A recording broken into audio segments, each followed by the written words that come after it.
La guerre au Proche-Orient menace d'embraser le prix du baril. Pendant ce temps-là, votre épargne se fait consumer par l'inflation chaque matin et des lois sont votées à Paris pour rendre encore plus difficile la vie des investisseurs. Visiblement, tous les feux sont au rouge. Mais aujourd'hui, on a décidé de vous faire ce podcast parce que comme en 2008, quand tout le monde pensait que le système s'effondrait, les fortunes d'aujourd'hui se bâtissaient. On est avec Damien Rimbaud, bienvenue sur ce nouveau podcast. L'idée aujourd'hui, c'est de vous parler de psychologie, de crise et surtout comment conserver une longueur d'avance lors de temps de crise. Damien, peux-tu nous expliquer aujourd'hui comment un conflit à 4000 km peut nous impacter, nous, investisseurs en France? Bonjour Romain. Évidemment, le conflit qui commence en Iran va nous impacter. Pourquoi? Tout simplement parce que la France n'est pas un pays souverain. Si tu n'es pas dans un pays souverain, ça veut dire que tu dépends des autres. Ce qui veut donc dire que tu as un risque aujourd'hui d'inflation, de fait, parce que le conflit qui est d'Iran, tout comme le conflit entre la Russie et l'Ukraine, pour tout cela, c'est l'Europe qui paye la note, c'est des augmentations du prix de l'énergie de manière importante et par conséquent de l'inflation. Je répète, sans énergie, il n'y a pas ce studio, il n'y a pas ces micros, il n'y a pas les vêtements que tu portes sur toi, il n'y a rien. Par conséquent, c'est absolument nécessaire. Aujourd'hui, nous sommes dans un contexte où, oui, le risque d'inflation est fort pour chacun, pour tous les ménages, pour tous les ménages français, pour tous les ménages européens et évidemment pour les investisseurs, notamment sur les matériaux. Mais l'inflation, finalement, n'est-elle pas aussi un allié des investisseurs? Ça, c'est une question intéressante. Heu, oui et non. À l'achat, non. Pourquoi? Tout simplement parce que tel que je viens de le dire, l'inflation va avoir un impact direct sur ton coût global d'acquisition. On va pas parler du prix d'acquisition qui va être la négo entre l'acheteur et le vendeur, mais en coût global d'acquisition, bah, oui, de facto, l'inflation va avoir un impact. Ta rénovation va te coûter plus cher parce que tes matériaux vont être plus onéreux, parce que pour certains, tes délais vont pouvoir s'allonger. Si tes délais s'allongent, eh bien, de facto, ta rénovation va être plus longue. Ça veut dire que ton business case va être en effet impacté. Malgré tout, il faut garder en tête qu'une dette que tu vas générer avec ta banque via le prêt bancaire va être figée dans le temps. Tu vas, à un instant T, lancer ton emprunt bancaire.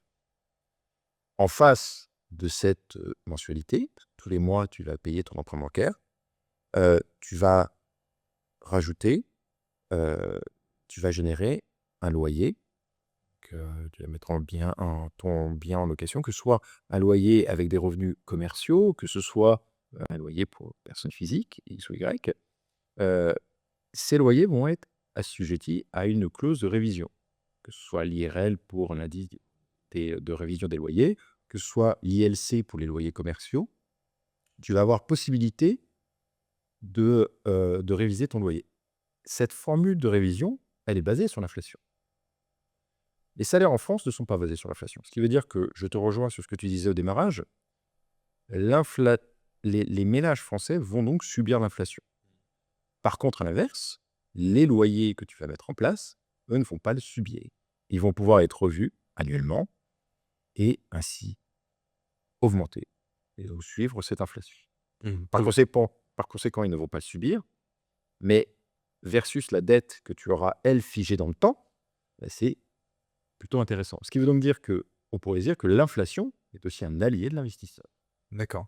J'aimerais aussi qu'on parle un petit peu de ce carcan, qui est ce carcan administratif qui est finalement le DPE.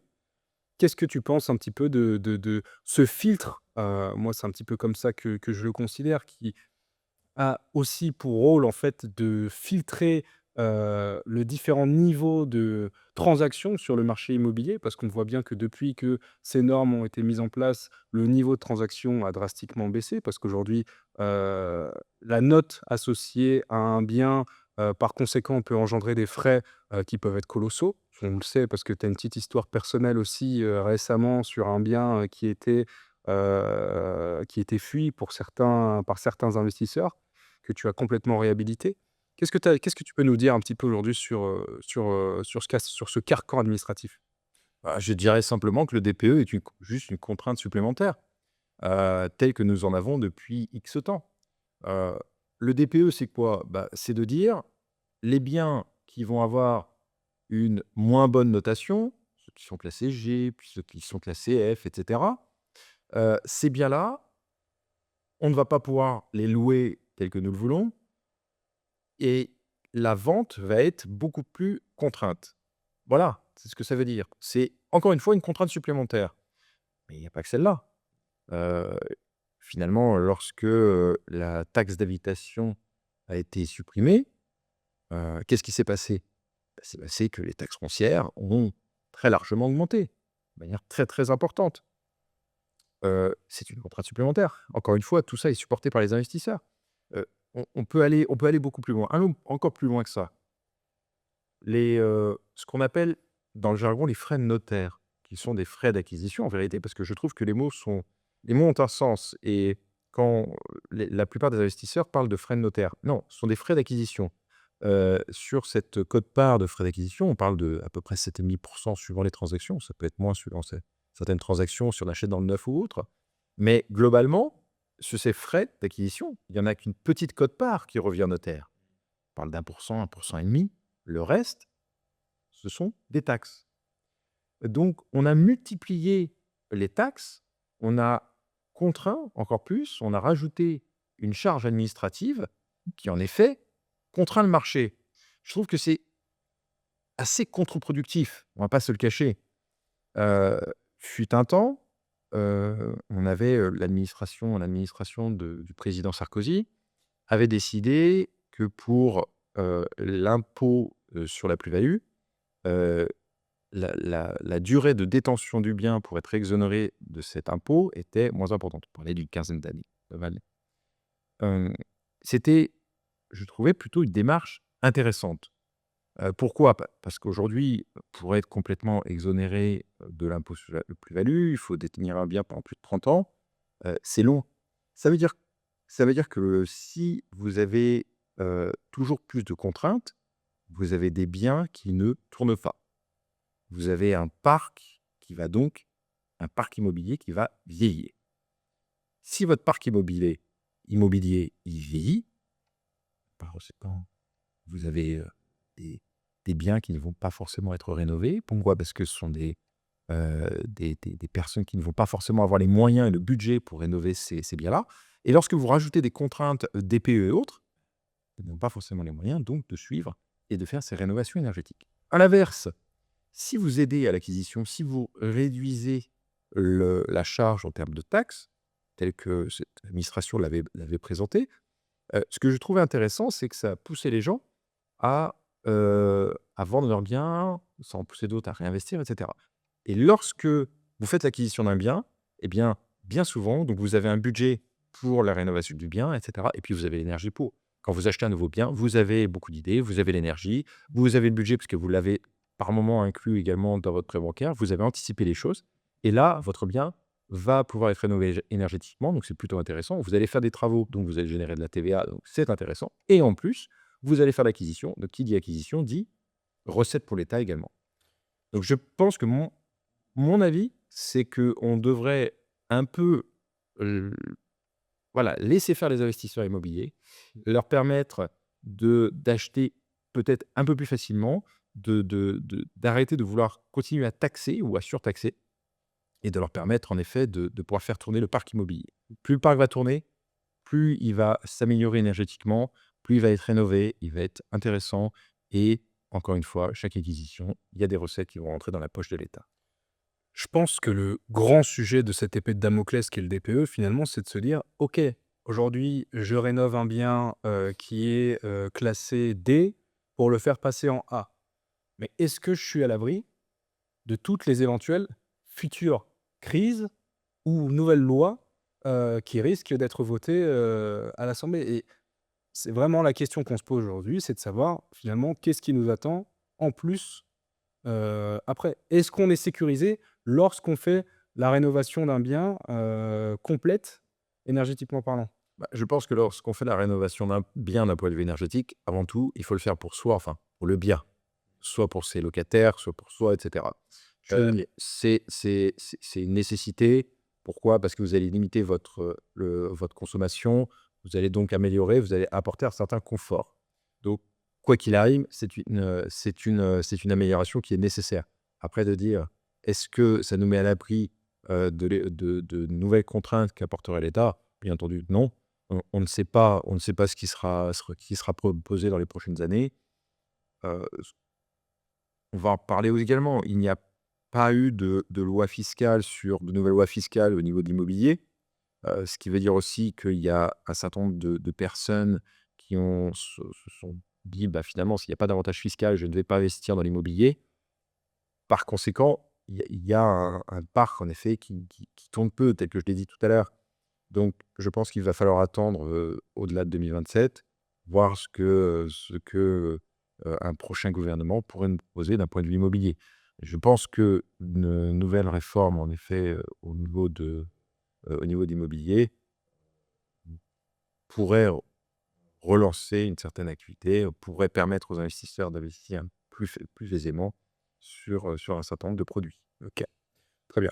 Donc on a la partie théorique, les hypothèses. J'aimerais qu'on revienne un peu plus au concret et que tu nous partages, une des anecdotes que tu m'as partagées en off, parce que je sais que récemment tu as fait l'acquisition d'un bien, que pas mal d'investisseurs, redoutaient et sur lesquels, finalement, refusaient de se positionner.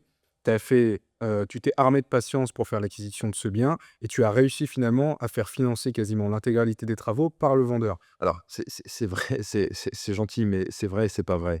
Et on va dire que le bien était, heu heu, c'est une c'est en fait, c'est un bien qui est, relativement grand, qui dit bien, disposant d'une surface importante, dit que la vente est plus compliquée. Voilà, on va plutôt dire ça. Ce sont des produits qui m'intéressent de plus en plus, sur lesquels je souhaite me positionner de plus en plus. Heu, pour une raison simple, quand vous commencez dans l'immobilier, souvent vous allez aller sur des plus petites surfaces. Les plus petites surfaces vont être rentables plus rapidement, vous allez pouvoir les louer assez vite parce que vous avez des loyers beaucoup moindres, donc c'est plus facile et puis le risque lorsqu'on commence, bah, en effet, quand vous avez une échéance bancaire, vous avez un certain stress et autres associés, donc vous ne voulez pas que cette échéance bancaire soit trop importante et ça, je l'entends parfaitement. Malgré tout, quand vous commencez avec des studios et autres, ben, le potentiel est assez limité au final.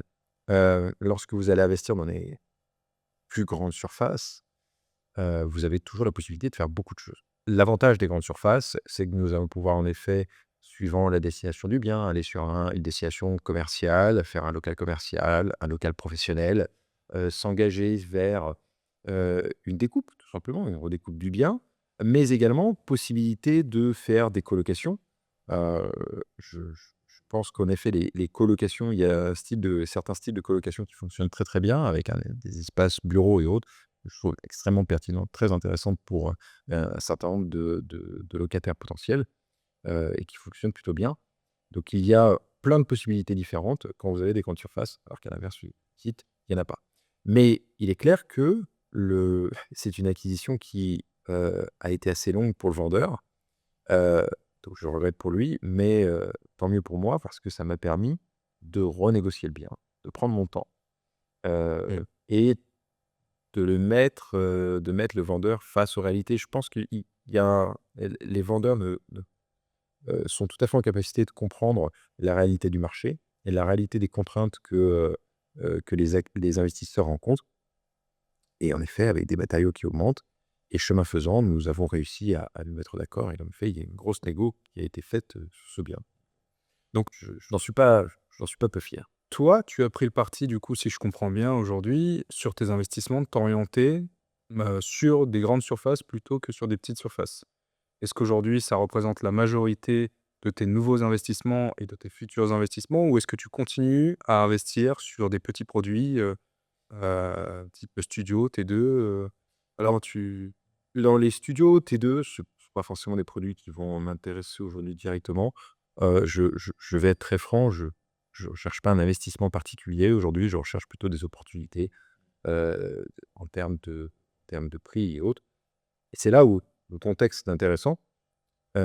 parce qu'il y a une inflation qui est là. Il y a potentiellement un risque d'inflation encore plus fort demain. Et ce qui veut dire que le nombre d'investisseurs possibles sur le marché va diminuer. Les salaires ne sont pas indexés une fois sur l'inflation. Par conséquent, le pouvoir d'achat des ménages va donc diminuer. Si tel est le cas, il y a plus de contraintes, encore une fois, pour acheter. C'est encore une fois une contrainte supplémentaire. Et donc, on va se retrouver dans une situation contraire à ce qu'on a pu connaître il y a quelques années. Il y a quelques années, vous souhaitiez acheter un bien, notamment en Île-de-France, vous étiez 10, 12 sur un seul bien. Donc, le pouvoir de négociation était quasi nul. Heu, Aujourd'hui, la situation est complètement inversée. Il y a des pour et des contre. C'est qu'à l'époque, c'est vrai qu'il y avait, aucun levier de négociation, tout du moins c'était très compliqué.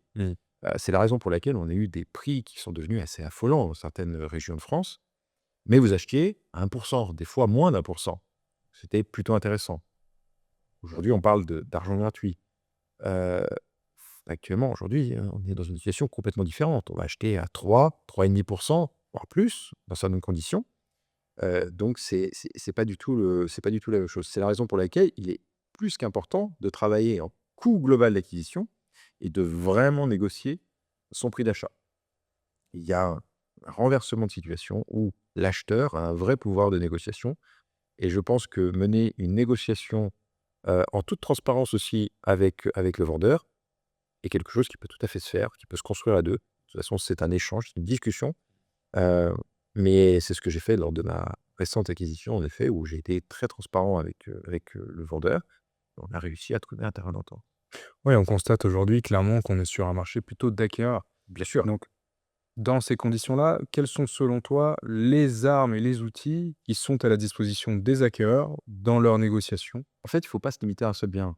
Aujourd'hui, l'acheteur, il a tout intérêt à voir différents biens, et à les mettre en concurrence, tout simplement. Et il va se positionner. Il peut se positionner sur plusieurs biens et puis il va mener sa négociation et à la fin acheter un seul des biens. Il a la possibilité de choisir. À une époque, Il a le choix.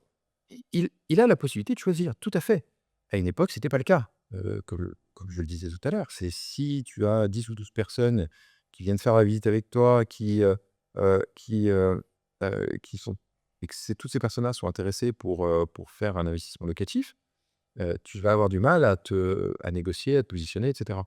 Là, aujourd'hui, c'est la situation inverse. Donc je Mmh. pense qu'il y a un intérêt à clairement aller voir beaucoup de biens et négocier, discuter avec les personnes. La personne elle est fermée sur le prix, très bien, on s'arrête là. Mmh. OK. Donc à présent, imaginons, très bien, on a réussi à signer l'acquisition d'un bien avec une décote de 30. J'aimerais qu'on parle un petit peu des risques. 30 c'est beaucoup, 30 mais c'est beaucoup, admettons. mais admettons. Bon, tu me dis 30 c'est beaucoup, mais vis-à-vis de la dernière négo que tu as pu faire, voilà, il y a des choses qui se font. Donc j'aimerais qu'on parle un petit peu des risques associés à la location derrière. Parce que mine de rien, c'est ce qui inquiète aussi aujourd'hui beaucoup, de propriétaires. C'est la question de savoir, est-ce qu'aujourd'hui je vais être en capacité de recevoir et d'avoir des locataires qui sont solvables et de confiance? Parce qu'aujourd'hui, c'est ce qui est le plus compliqué à trouver aujourd'hui, des locataires dignes de confiance. Alors, le on va dire que le choix des locataires a toujours été un enjeu crucial. Il est clair que, il est absolument nécessaire de prendre des garants lorsque vous avez vous mettez en place de nouveaux locataires. Heu, Vous avez de très bonnes assurances loyer impayé qui peuvent vraiment vous aider à sécuriser votre bien. Et puis encore une fois, c'est de faire vos visites vous-même et de choisir un gestionnaire qui va vraiment vous épauler, qui va, faire les visites de manière consciencieuse et qui va avoir un excellent retour sur les locataires. Ne pas simplement regarder que les dossiers. Malheureusement aujourd'hui, vous avez quand même des outils, et puis l'IA avançant, va permettre aussi de faire évoluer ces problématiques. On va dire qu'il y a quand même un certain nombre de dossiers, pas forcément très honnêtes qui peuvent arriver sur la pile des locataires potentiels, avec de fausses informations. Donc je pense qu'il faut être vraiment très prudent. ne pas hésiter, encore une fois, à vérifier, à rencontrer les personnes et prendre des garants. Il est toujours préférable de prendre son temps plutôt que de prendre la première personne qui va visiter votre villa. Ok, donc on voit aujourd'hui clairement au travers de notre échange qu'en 2026, l'immobilier n'est pas mort. Au contraire, simplement, on ne gagne plus par chance, mais par stratégie. J'aimerais qu'on aborde un sujet assez particulier qui est un petit peu et qui est aussi un peu tendance, c'est l'immobilier des baby boomers. Parce qu'on voit clairement une tendance se dessiner, ne serait-ce qu'au sein de notre cabinet Optimo, sur tous les dossiers de succession qui vont plutôt partir et viser sur des dossiers enfin, qui vont plutôt se constituer autour de dossiers de recapitalisation. Alors, quand on parle de plusieurs sujets, le premier, c'est que, en effet, non, l'immobilier en 2026, pas mort. Euh, je veux même dire, c'est qu'il y a des aspects positifs, négatifs. Bien entendu, l'aspect négatif, c'est qu'il y a toujours plus de contraintes, toujours plus de taxes. Et en effet, encore une fois, je trouve que l'État ne joue pas forcément le jeu parce que c'est mon avis propre, mais je pense qu'il se tire une balle dans le pied à en effet rajouter des taxes sur l'immobilier ou des contraintes, alors que, il y a vraiment une source de recettes possible. Concernant la partie positive, bah, il faut tout simplement se rappeler que les acheteurs ont un vrai potentiel, de négociation sur le prix et que plus que jamais, c'est intéressant pour négocier son coût global d'acquisition, au niveau des différents biens. Encore une fois, plus tôt on investit, mieux c'est. Je répète, une dette que vous allez générer avec votre banque va être couverte par le loyer que vous allez mettre en place. Votre dette est figée dans le temps, votre loyer va évoluer suivant des indices. Ce qui veut donc dire que, contrairement au salaire que vous allez percevoir, qui ne va pas suivre l'inflation, les loyers, eux, vont suivre. Donc c'est très intéressant. Donc non, en effet, l'immobilier n'est pas mort en 2026. Maintenant, comment est-ce que cela va évoluer? On verra dans le futur. Mais ce qui est sûr, c'est qu'en effet, il y a aussi des questions qui se posent, parce que, comme je le disais précédemment, l'État a toujours tendance à rajouter des taxes. Et on parle de plus en plus de nouvelles taxes successorales, et cetera. Ce qui veut dire que c'est un certain nombre d'investisseurs qui souhaitent conserver leur patrimoine, pensent à essayer d'anticiper. Cette anticipation, on parle d'OBO, de recapitalisation. On parle de quoi? On parle de, création d'une société, d'une SCI, d'une SAS pour des biens qui sont, possédés en nom propre et on va, racheter via la SCI, la SAS dans lequel on va mettre, ses enfants, son épouse, et cetera, et cetera. Hem Un intérêt au capital de cette structure et cette structure va donc pouvoir racheter le bien, à la personne qui la détient en nom propre. Ça a plusieurs avantages. Le premier avantage, c'est qu'évidemment, qui dit vente dit de facto, récupération de trésorerie pour la personne qui va vendre, transmission vers la société et puis pour la société, bah, de récupérer tous les avantages qui ont pu être mis en place, notamment les contrats locatifs. C'est une personne cette personne-là généralement est toujours au capital. Elle va pouvoir continuer à gérer son bien avec les contrats qu'elle a mis en place, et générer une nouvelle dette auprès des partenaires bancaires. Qui dit une nouvelle dette, dit pouvoir bénéficier d'un certain nombre d'avantages fiscaux. Attention, un OBO ne se fait pas n'importe comment. Il doit être, géré avec son expert comptable, avec, un avocat fiscaliste si on veut avoir une vision complète, de la fiscalité associée et permet en effet de transmettre une partie de son patrimoine. Et surtout de le faire sortir de son imposition personnelle, parce qu'on voit aujourd'hui que beaucoup, de ces personnes-là sont des personnes qui ont investi et qui ont lancé des modèles de location, type location nue et qui se retrouvent aujourd'hui assujettis à l'IFI et donc la mise en place de ce type de montage-là leur permet de faire sortir, ces biens-là de leur imposition personnelle. Alors, tout à fait, ils ne sortent pas forcément de l'IFI parce qu'en fait, l'IFI l'impôt sur la fortune immobilière, qui encore une fois, hein, on parle des contraintes qui ont été mises en place par l'État, mais tu me parles de l'IFI, tu vois? L'ISF a été supprimé, mais l'IFI a été créé. Donc, encore une fois, c'est une contrainte supplémentaire, sur l'immobilier, alors qu'il y a d'autres sources de placement et d'investissement qui, aujourd'hui, ne sont pas assujettis, à taxation. Et donc, au niveau de l'IFI, ça va être un petit peu différent parce que le calcul va tenir compte en effet également des sociétés, des parts des sociétés et donc de tout ce qui va pouvoir se générer. Par contre, en effet, sur l'impôt sur le revenu, pour l'exemple que tu prenais, quand des biens sont détenus en Europe, sont assujettis à l'impôt sur le revenu, lorsqu'il y a réalisation d'un OBO, évidemment, on va basculer sur des SAS, sur des SCI ou autres, et donc de facto, non plus assujettis à l'impôt sur le revenu. Ce qui est aussi un gain pour l'investisseur. Mmh. Et donc, finalement, pour en revenir un petit peu au sujet principal, qui est un petit peu toute la conjoncture géopolitique, aujourd'hui, quel serait pour toi le mot de la fin de cet épisode sur la situation actuelle et les opportunités d'investissement pour nous en France? Je pense qu'il faut être très prudent sur le contexte géopolitique actuel. euh, et bien malin celui qui dira comment tout cela finira. Par contre, factuellement, nous sommes dans une situation de crise majeure. On a connu une crise majeure en 2008, crise économique mondiale. Ceux qui ont investi en 2008, aujourd'hui, qui ont conservé leur patrimoine, ont eu des opportunités absolument exceptionnelles et ont fait fructifier leur patrimoine. Donc, je pense que, en effet, en temps de crise, il y a généralement un mouvement de panique et une volonté de vouloir vendre à tout prix. Je pense que c'est une erreur. Je pense qu'il est intéressant d'étudier le marché, de cibler quelques biens, des opportunités. On parle de l'immobilier, mais on peut parler des marchés financiers également, sur lesquels bien cibler certaines opportunités, négocier et acheter. Je pense que quand il y a des crises immobilières, on peut faire d'excellents coups. Et donc c'est extrêmement intéressant.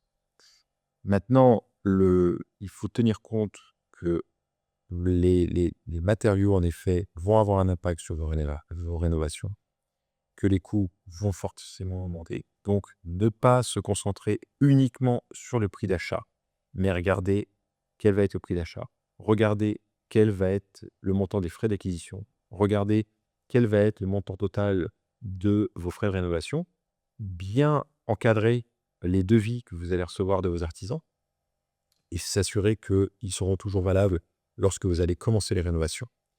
Euh, et par rapport à ça, négocier avec votre banque. Aujourd'hui, les apports demandés par les organismes bancaires sont non négligeables. Donc, assurez-vous de bien encadrer cet investissement, de mettre en place les franchises partielles ou totales avec vos organismes bancaires qui vont vous permettre de limiter entre guillemets, votre impact financier en termes de trésorerie au démarrage de votre investissement lorsque vous allez démarrer les travaux. Ça, c'est une nécessité. Attention tout de même, aujourd'hui, quand on achète à 3%, 3,5%, on n'achète plus à 1% tel que c'était par le passé. Donc même les franchises partielles ont un coût, et coût non négligeable en termes de trésorerie. Attention à vos impacts de trésorerie, mais en effet, je pense qu'il est nécessaire de regarder le marché, de l'étudier et de négocier pour faire des bonnes affaires. Merci Damien, du coup, pour cet échange. Merci Et Romain. une chose à savoir, rappelez-vous que l'histoire se rappelle de ceux qui agissaient quand les autres tremblaient. Et si vous souhaitez que l'on passe au peigne fin votre stratégie patrimoniale, vous pouvez cliquer sur le lien dans la description directement pour réserver un audit avec moi ou Damien directement. Je vous remercie de nous avoir écoutés jusqu'au bout. Je vous invite à vous abonner à la chaîne d'Optimimo et à laisser un like. Et je vous dis à la prochaine pour un prochain épisode. Ciao.